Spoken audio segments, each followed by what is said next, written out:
કિડનીનો સોજો જે છે હાઇડ્રોનેફ્રોસિસ જેને આપણે કહીએ, તો જ્યારે કિડનીમાંથી યુરિન ફોર્મ થઈને કિડનીની નળીઓ હોય છે જે પેશાબની થેલીમાં યુરિન ડ્રેન કરે.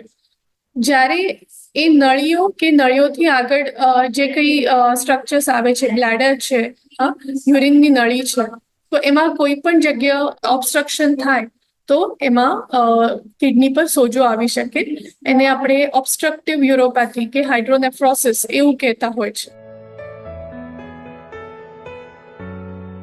જે પેશન્ટમાં પથરી થવાના ચાન્સીસ વધારે હોય છે, એ જ પ્રમાણે ડાયાબિટીસ જેને હોય, સિકલ સેલ એનિમિયા કરીને જે બીમારી છે, એમાં કોઈ વાર કિડનીમાં જે કચરો ભેગો થાય એ જઈને નળીમાં પેશાબના જે ડિરેક્શન હોય એમાં બ્લોક કરતો હોય છે. એના લીધે કિડની પર સોજો આવતો. પણ આઈ થિંક ડાયાબિટીસ કે સિકલ સેલ એ બધા કારણ જે છે, ઇવન પેઇન કિલર્સ લઈએ તો પણ આવું થઈ શકે. પણ સૌથી વધારે પ્રપોર્શન જે છે એ સ્ટોનના લીધે કે કેલ્ક્યુલસના લીધે આ રીતે કિડનીની નળી બ્લોક થઈ જતું હોય છે અને એના લીધે કિડની પર સોજો આવતો હોય છે. કોઈ પણ કિડનીમાંથી પથરી દેટ ઇઝ સ્ટોન એ કે કોઈ પણ કચરો જે કિડનીમાં ભેગો થયો હોય, જેનું કારણ હોઈ શકે ડાયાબિટીસ, સિકલ સેલ એનિમિયા હોય છે, પ્લસ પેઇન કિલર્સ હોય છે. તો એના લીધે જે કંઈ ડેબ્રી આપણે જે કહીએ, કચરો ઇન શોર્ટ, તો એ જ્યારે નળીમાં જઈને કિડનીની જે પેશાબની નળી છે એને બ્લોક કરે, કે કોઈ બ્લેડરમાં કોઈ ટ્યુમર હોય અને એના લીધે યુરિન સારી રીતે ડ્રેન ના થાય, પ્રોસ્ટેટની બીમારીઓ છે, તો એના લીધે યુરિન સારી રીતે ડ્રેન ના થાય, ત્યારે ઉપર કિડની પર જે રીતે આપણે કહીએ કે ડેમ હોય, એમાંથી પાણી આગળ ના જાય, એ સેમ રીતે યુરિન આગળ ના જાય અને એના લીધે કિડની પર સોજો આવે. હાઇડ્રોનેફ્રોસિસમાં ઇન્ફેક્શન હોય તો તાવ આવી શકે. બીજું, એ બંને સાઈડ થતું હોય, બંને કિડની એમાં ઇન્વોલ્વ હોય, તો પેશન્ટને યુરિન ઓછું આવવાનું ચાલુ થઈ જાય. એ જ પ્રમાણે એક કિડની બહુ સારી રીતે કામ ના કરતી હોય ને બીજી જે સારી રીતે કિડની કામ કરતી હોય, એને ત્યાં હાઇડ્રોનેફ્રોસિસ થયું હોય તો પણ યુરિન ઓછું થઈ જાય. તો એવા બ્લડ આવી શકે કોઈ પેશન્ટને, સ્ટોન હોય તો એવા સિમ્ટમ્સ પેશન્ટને હોઈ શકે. કોઈ વાર પણ એમાંથી કશું જ ના મળે અને પેશન્ટને ખબર પણ ના પડે. જ્યારે સોનોગ્રાફી કરીએ ત્યારે આ પ્રોબ્લેમ ખબર પડે કે પેશન્ટને એક સાઈડનું હાઇડ્રોનેફ્રોસિસ છે.